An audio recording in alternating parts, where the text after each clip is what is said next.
Hello everyone and welcome back to my DJ journey. And it's the first video of 2025 and I want to keep it simple. I want to show those of you who have got two decks how you can make this remix. And you can take this track that I've got, I'll put the links in the description so you can go and pick it up. It's called High. You can take this loop, and we've talked about loops before, but what we're going to do today is we're going to make our own pattern out of the loop, which is going to create energy and build up tension for the drop of High. Also, you can see I've got my other deck switched on.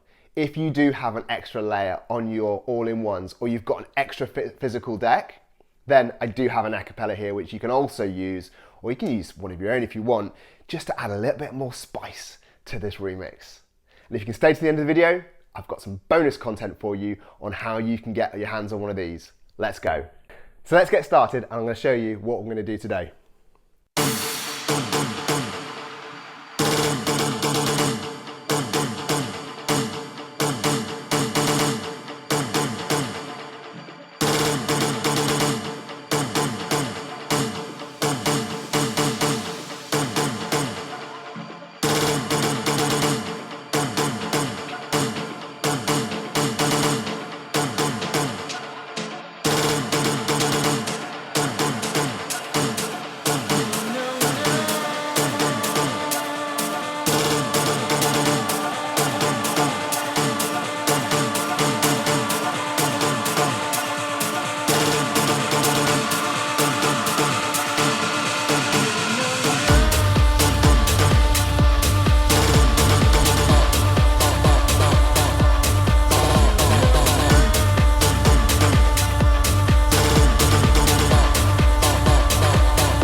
Okay, I mean that sounded awesome. I love this one. So the story behind this is I was listening to a John Summit upload that he did very recently and I heard this dun dun track. Now the rest of the track, it's okay, it's not my type of track, but I heard it when it got to that breakdown and I absolutely love that. And just so you know what the rest of the track sounds like, let's let it play and we'll just get it.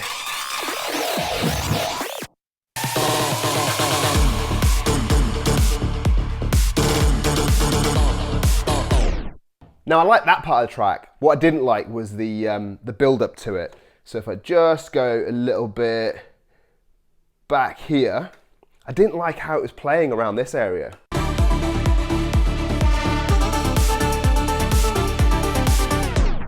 So yeah, that's fine. And there's places where that is absolutely right. It was a bit too melodic for me. But like I said, what I really wanted was the sounds, dun, dun, dun, dun, really aggressive. And I could use it with something else. So I made 4 parts of this loop. The first part, and if we just come down here, as always, on E is the main part of the loop. So when I heard this, I thought, right, this is what I want to use as a whole.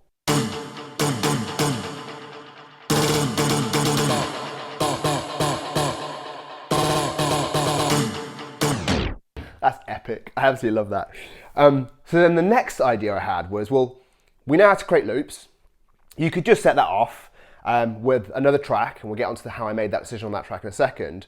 But I wanted to do more with it, especially because it is all about that rhythmic dun, dun, dun, dun. And I thought, how about if you could make your own dun duns within the dun dun loop, and that would make the build up even more creative. And I like to take risks, so I thought I'd do that.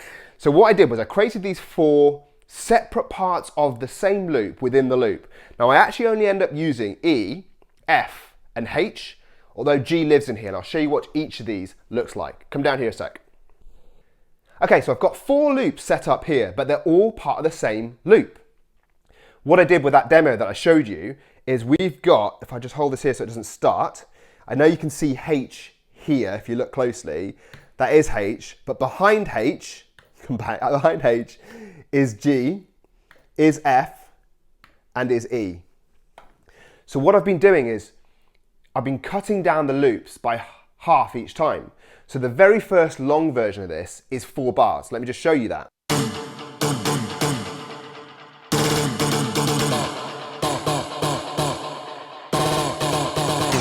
And then the next loop, F, is actually 2 bars. Now you've guessed it. The next loop, G, is 1 bar. I don't know how to do the hand signal for half, so you're just gonna have to trust me. This is half a bar. Okay, so that's how I created those loops, and what I can show you now without anything else playing is, considering this is called dun dun, and it's all about this repetitive pattern that they've made, I wanted to make my own version of that. So all I did in that demo, I started off on the 2 bar version, which is F here, and then as the 2 bar version was playing, I let it play through once, and then halfway through the second time, I then cut to the half bar version, H, and then during the half bar version, I halved the half bar version, depending on which round I was in, either 2 or 3 times. So either broke down to a da-da-dun or a da-da-dun. That was terrible. But you know, I'll show you, it's easier.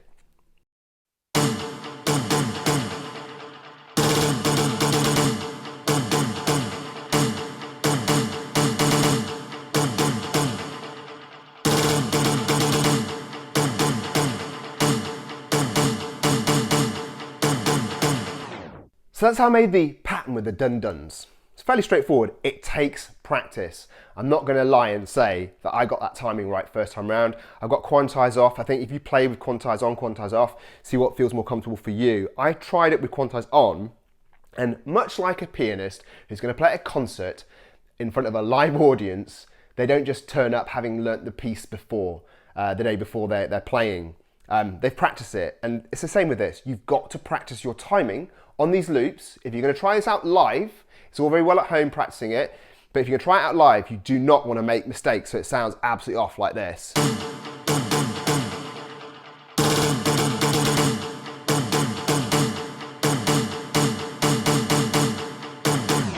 See, now that was extremely poor timing on purpose, just to demonstrate you've got to be on this. But that's DJing, isn't it? I mean, when we've got this digital kit, and it's different to back in the day when I was doing it on my Technics and vinyl, we've got this, which makes things easy, but let's make it interesting by making it hard again, and that's where the skill is, I think.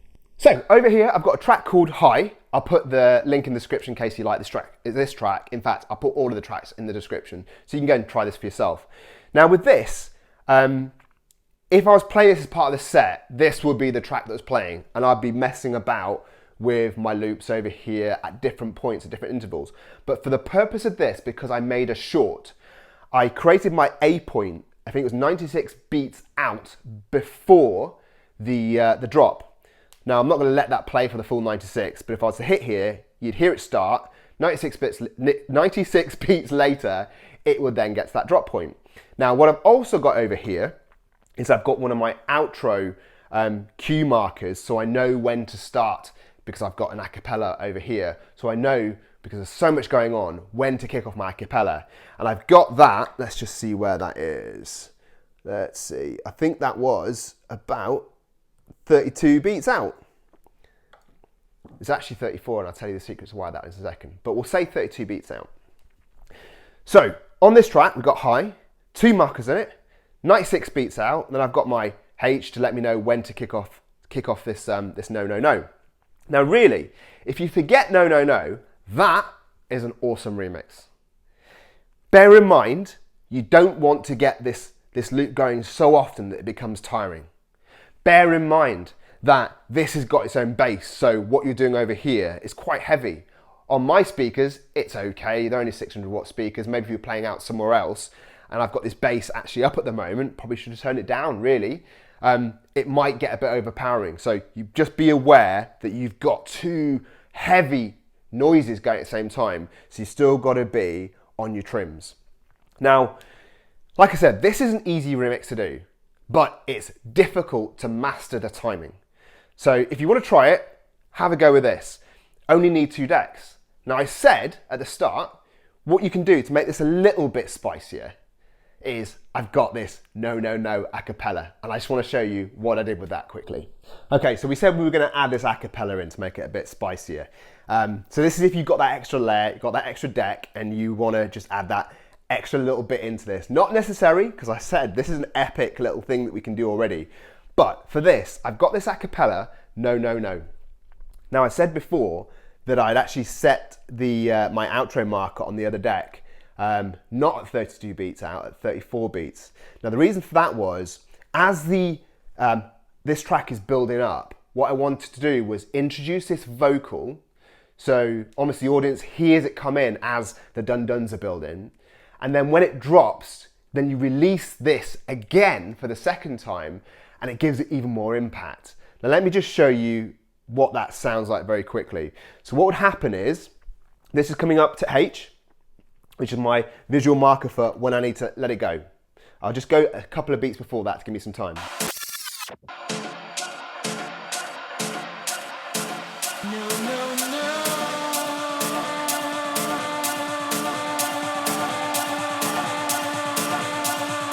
Now that, obviously that'll be building up, but then what I want to do is just before the drop, release it again.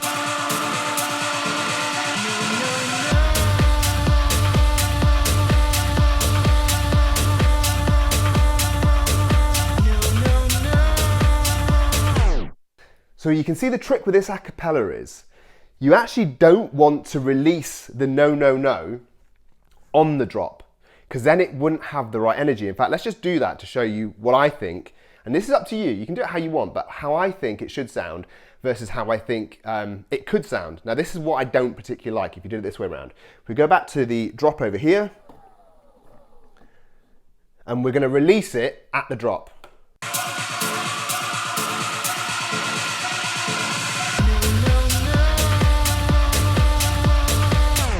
See? So I actually preferred to have the no, no, no come in just before the drop. And then the energy goes, no, no, no, and it comes through just then. Now that's a preference. That's how I prefer to do it. You might decide you prefer a different way. So I've got that coming in, I think it was half a bar before the drop. But also, what you can see down here is, in Rekordbox, I set an automatic loop. Now, sometimes I call myself out for cheating, because really I should be quick enough to go down there and tap in the loop myself. I was being a little bit lazy on this one, and I just created an automatic loop. So when this goes no, no, no, it then goes into the repetition of this loop. No, no, no. Now the reason I wanted to do that was because that is a bit of an eerie sound. I didn't want this to play through. If I play it through, there's obviously more to this a cappella, but it didn't necessarily go well with the energy that I was building here. Let me demonstrate that for you.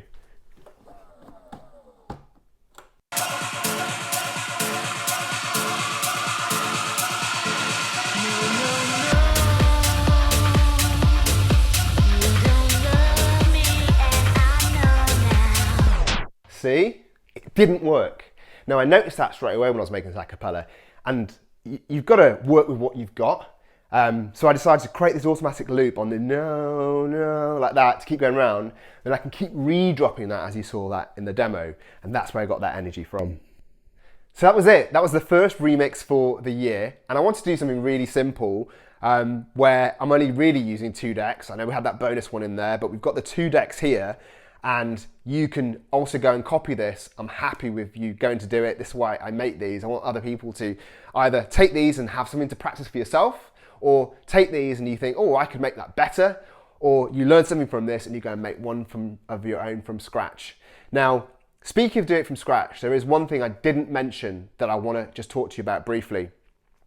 How I made these sound well together is because they are in key. Now you might hear people talk about mixing in key, which is going from this track and then going to the next track and that being the right key. I don't necessarily always do that, but when you're making a remix, it is important that those sounds are in key, because they have to work together. You're not doing a transition and going from one track to the next.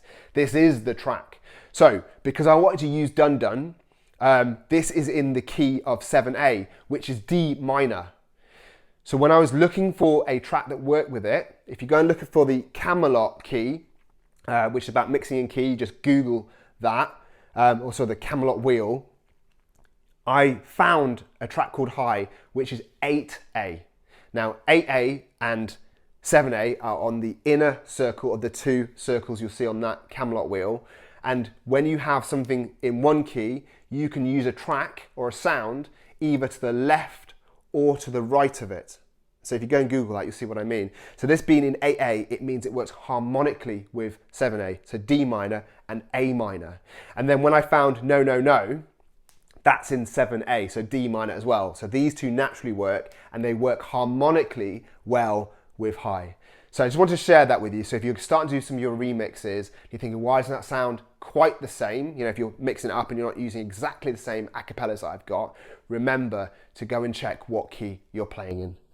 So now onto the bonus content. I said I wanted to give away one of these t-shirts in my last video that I did, which was the 30-minute mix. I posted a pinned comment in that mix saying comment with remix, and anybody who does will be in for a chance at getting one of these once we get to 1,000 subscribers. Now, we didn't quite get to 1,000. We are, and I don't know how well you can see this, we're at 925. I got that for Christmas, by the way. I love it. It's a live counter. So we're at 925. When we get to 1,000, then I want to give away one of these. Now, for anybody who has already commented with remix on that last video, don't worry, you're still already in the draw, in the mix for winning one of these. But if you want to win one of these t-shirts on this video, please can you go and comment remix. I'll take your name or your handle and put them onto a hat. So whenever we get to that big 1,000, I'll draw your names out of a hat, and one of you will be able to win one of these, a fresh one of these as well. So thanks for watching. Hopefully you stayed to the end for that little bonus content, and I will see you in the next one.